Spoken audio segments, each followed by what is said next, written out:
సరే first do does ఉంది కదా, ఇవి రెండు ఎప్పుడు యూస్ చేస్తామంటే మనం రోజు కొన్ని పనులు చేస్తాం. లైక్ పొద్దున్నే నిద్ర లేవడం, ఎక్సర్సైజ్ చేయడం, కాఫీ తాగడం, న్యూస్ పేపర్ చదవడం. న్యూస్ పేపర్ ఎక్సర్సైజ్ కాకపోయినా అట్లీస్ట్ వాట్సాప్ చూస్తాం కదా, అందరికి మెసేజ్లు చేస్తాం కదా, వాకింగ్కి వెళ్తాం రైట్, బయటకు వెళ్తాం, తింటూ ఉంటాం, ఫ్రెండ్స్ ని కలుస్తాం. ఇవన్నీ మనం రోజు చేసే పనులు. వీటి గురించి క్వశ్చన్ అడగాలి అంటే మనం ఏదో డూ ఆర్ డస్ యూస్ చేసి క్వశ్చన్ అడుగుతాం. లైక్ మీరు కాఫీ తాగుతారా అని నేను అడగాలంటే do you drink coffee or do you have coffee అని అడుగుతాం.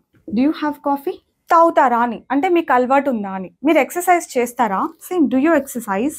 మీరు ఎక్సర్సైజ్ చేస్తారా, అలా. మీరు వంట చేస్తారా, డూ యూ కుక్. మీరు పొద్దున్నే నిద్రలేస్తారా, డూ యూ వేకప్. మనకు హెల్పింగ్ వర్బ్ ప్రనౌన్ కాంబినేషన్ చాలా ఇంపార్టెంట్ అనమాట.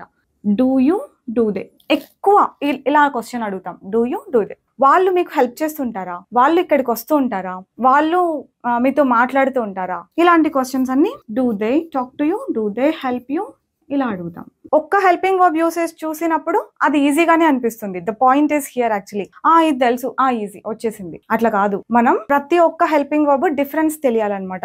యాక్చువల్గా తెలుగు బాగా రావాలి, ఇవి అర్థం కావాలంటే అని చెప్తూ ఉంటా. తెలుగు రాకేముంది, తెలుగు రోజు మాట్లాడుతున్నాం కదా అని అనుకుంటారు, కానీ తెలుగు మాట్లాడడం వచ్చు, అనలైజ్ చేయడం రాలేదు. అంటే కలిసారా, కలుస్తారా, రేపో ఎల్లుండో కలుస్తారా, ఇప్పుడు కలవడానికి వెళ్తున్నారా, ఇట్లా 4 రకాలు సెంటెన్సెస్ ఉంటాయి. వీటి మధ్య డిఫరెన్స్ మనం తెలుగులో అర్థం చేసుకోగలిగితే తర్వాత ఇంగ్లీష్ లో ఈ హెల్పింగ్ వర్బ్స్ వాడాలి అని మీకు తెలుస్తుంది.